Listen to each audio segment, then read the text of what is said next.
Today, we are going to unpack 3 true crime stories that are honestly so convoluted and shocking they'll leave you absolutely stunned.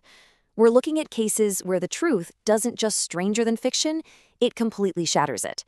So let's jump right in, piece together the evidence, and see exactly how these unbelievable mysteries actually unfolded.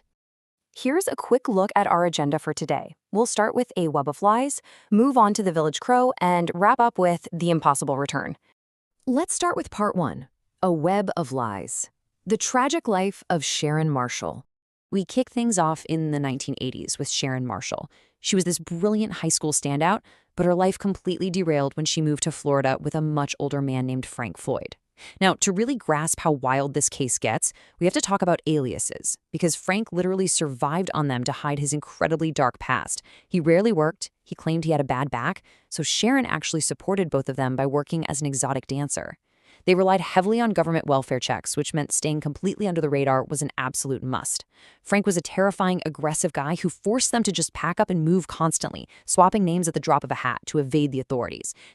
When you look at Frank's criminal timeline, it is seriously chilling. It unspools all the way from a 1962 conviction for abducting a 4-year-old girl straight through to a horrific revelation in 2014.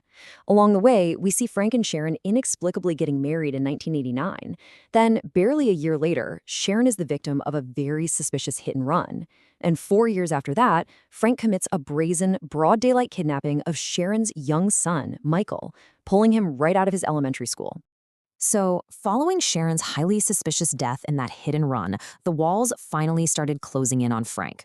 See, Sharon had actually seemed to be recovering in the hospital, but then Frank suddenly banned her friends from visiting, and she died shortly after. The doctors even noted all these old, suspicious bruises on her body. But you know what his ultimate undoing was? Absolute greed. When he tried to cash in an $80,000 life insurance policy on Sharon, the insurance company wasn't going to just accept his fake aliases. They forced him to provide his real name and his real social security number, which immediately flagged him to authorities as a federal fugitive who'd been on the run for decades. And that leads us to this absolutely devastating drop, a truth that investigators didn't fully piece together until 2014. Sharon Marshall was not actually Sharon Marshall. Her real name was Suzanne Marie Savarkis. She was never just his young wife. She was a kidnapped child. Back in the 1970s, Frank had briefly married a woman named Sandy Chipman. And when Sandy went to jail for 30 days, Frank just took off with all 4 of her kids. He eventually abandoned 3 of them with social services, but he kept Suzanne. He raised her under all those different aliases, abused her, eventually married her, and ultimately, it's widely believed he murdered her. But the tragedy somehow compounds even further. Remember young Michael, Sharon's son? The one Frank kidnapped at gunpoint from his school in 1994? Well, after 20 years of agonizing silence, the final, sickening twist in this web of lies concluded with Frank's clinical admission. He finally confessed that he had murdered young Michael on the exact same day he kidnapped him, shooting the boy while they were on the run.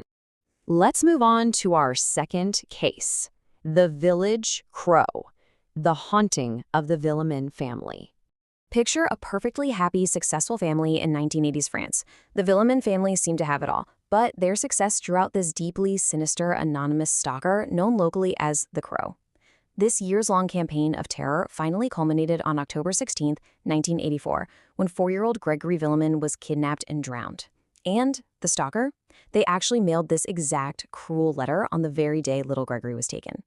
The police investigation that followed quickly devolved into an absolute circus, turning the entire Villemin family tree into a swirling pool of potential murderers. First, handwriting experts pointed the finger directly at Grégory's cousin, Bernard Laroche. But then, shockingly, different experts totally shifted their focus and accused Grégory's own mother, Christine.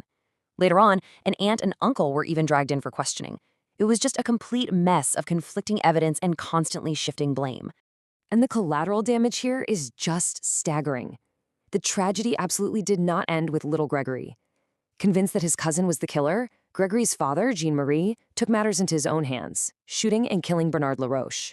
He served time in prison for it. Meanwhile, the grieving mother, Christine, was formally charged with her own son's murder. She went on an 11-day hunger strike in protest and tragically miscarried a child in the process. Even the original magistrate on the case, unable to handle the intense, decades-long public scrutiny, took his own life 33 years later.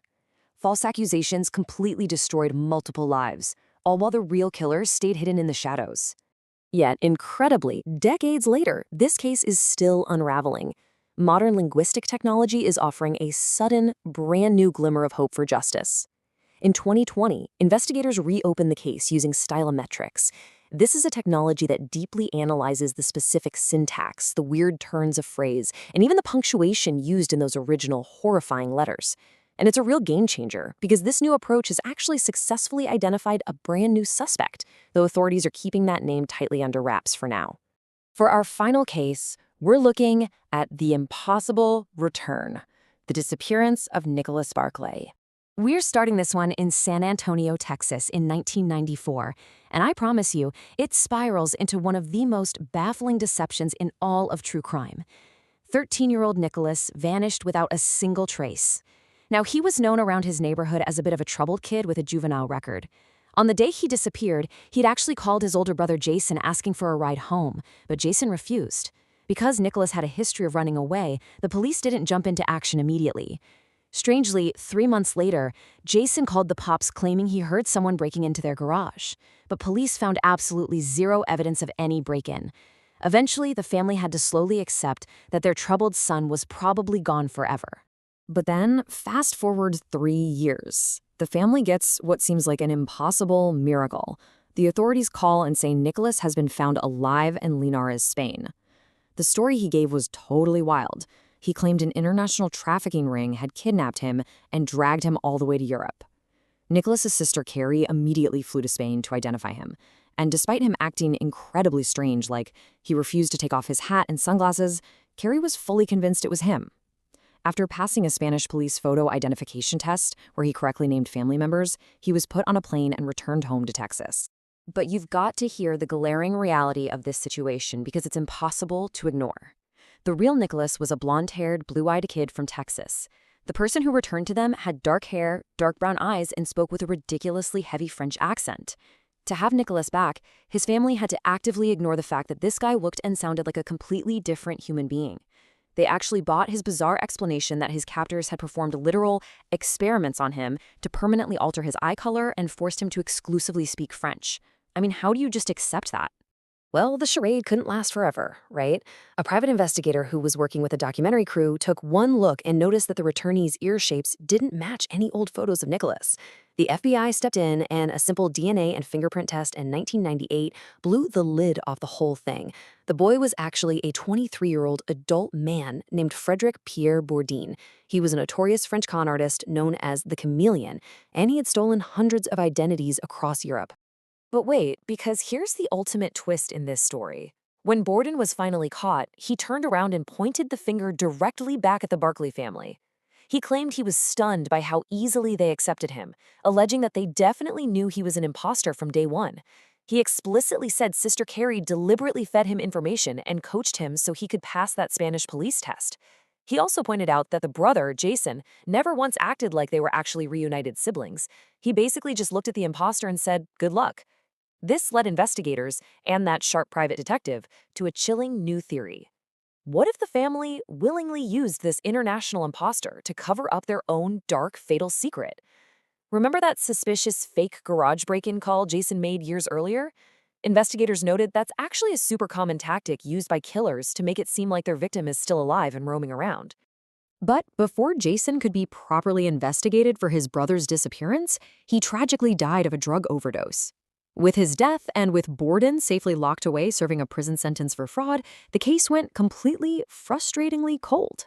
The real Nicholas Barclay was never found, leaving his true fate an absolute mystery to this day. Which leaves us with this final, provocative thought, one that completely shifts the entire narrative of this explainer. What did his family really know? We have to wonder who the real victims and perpetrators truly were in that household.